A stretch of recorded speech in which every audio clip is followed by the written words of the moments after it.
you going, guys? Steve here from Australian 4x4 Adventures, and these are my top 5 reasons why you should modify your car to make it go from a soccer mum's car to something that you are gonna be picking up soccer mums in. Totally just thought of that right then. Probably in a roll the intro. Just roll the intro.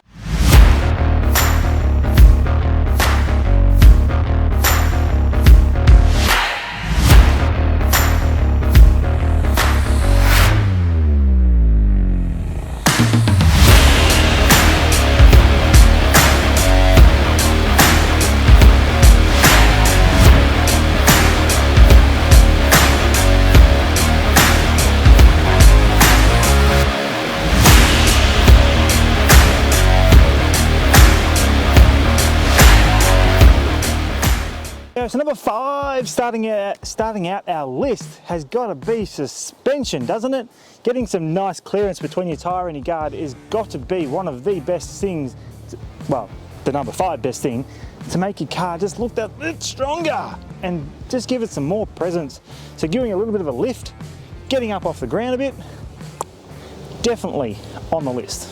All right, so number 4 on the awesome list of how to modify your car to make it look awesome would have to be bush barriers.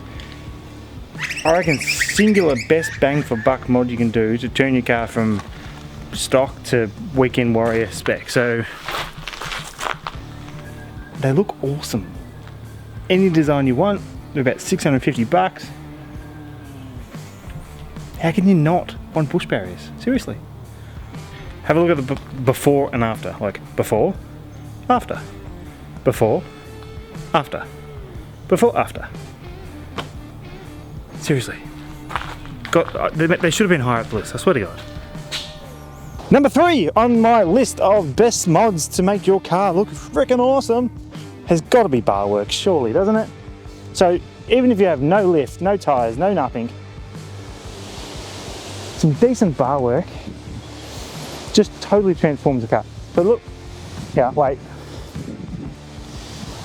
So look at that, and then look at the factory one.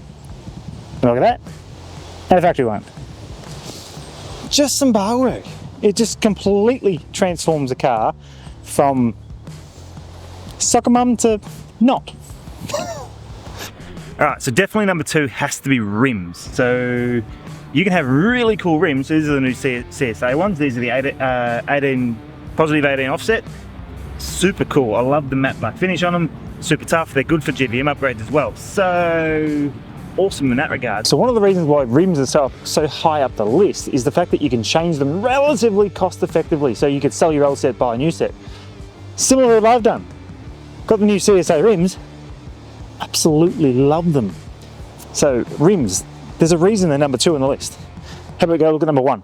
All right, so number 1 that's going to make your car look absolutely amazing is going to be tyres. So I ran Good Ride tyres on the 200 series. I didn't have a drama with them. I actually thought they were pretty good tyres overall. So I'm going to give them another run again here.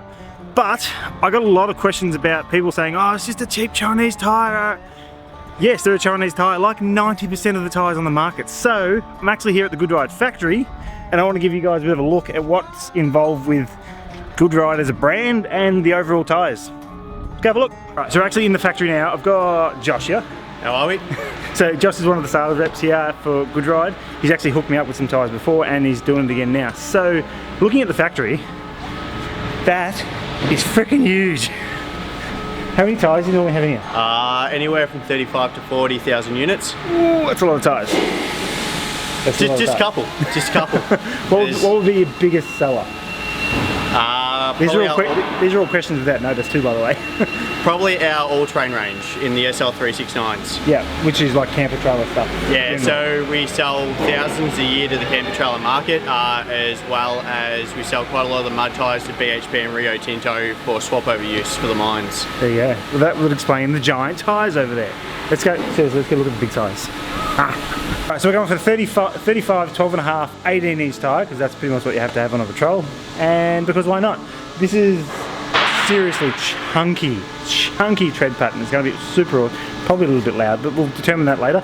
I'm super excited about this. Is going to make it look so tough. Alright, so that's slightly chunkier than the last ones. Where were the last ones I had?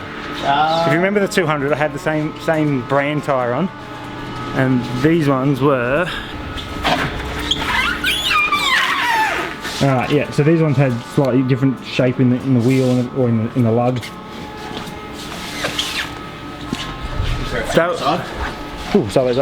So they were pretty good to me on the 200. They were pretty grippy in the wet. They handled all the off-road stuff pretty well. If you remember, I did say I thought the sidewall was super squishy, so I had to put an extra couple of PSI into it. I've no idea what these new ones are going to be like, but we'll find out soon. But comparing what the old ones were versus the new ones, that is a sick ass tyre. Alright, so you guys don't sell direct to public? No, we don't. You're the wholesaler? That's correct. So we do wholesale to retail. So you'd be able to get our stuff from your local tyre power or your local independent tyre shop. Just go in there and ask for Good Ride tyres and they'll be able to purchase from us and sell to you. If you live a bit more remote, you can also get them off tyre sales. There you go. And pricing wise, because obviously you're not as well known as other brands, you're actually really competitive. I priced up these versus getting, say, another well-known brand. I could get 2 sets of these for the same price as what I could get one set of the other. So even just for information, just for the sake of saying it, and this isn't the case at all, if these only lasted half the amount of time, I could still get 2 sets for the same price as one. Roughly. Roughly, yes. Well, from what I was pricing up anyway, like the tyres I was looking at were bloody expensive, but there's next to no difference in them. They're pretty much the same tyre. That's correct. The biggest difference is the pressures once you've gone off-road. Make sure you put your pressures back up when you hit the road, make sure your alignments are fine, and if you look after your tyres, they'll look after you. Exactly. It's as simple as that. Cool. I'm so keen to get these things on. Alright, let's how about we get these tyres down to Knox Tyre Power, because that's where we're going, yeah? That's it. Cool. And we'll put them on. So let's do that.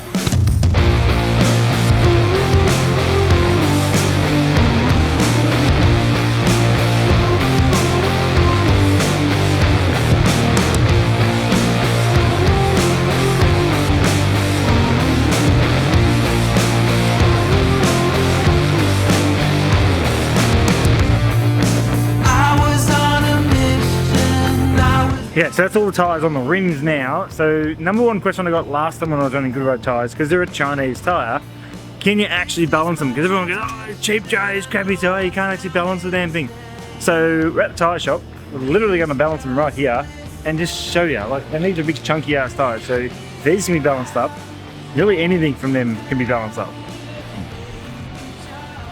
Alright, so that was literally no weights on the tyres. Just run that first time. 60, 65, that's for a 35-inch mud tyre. Pretty reasonable. Pretty good overall.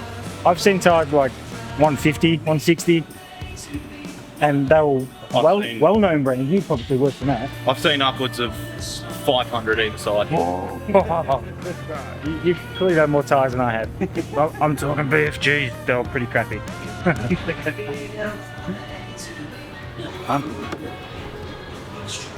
Woo! Winning!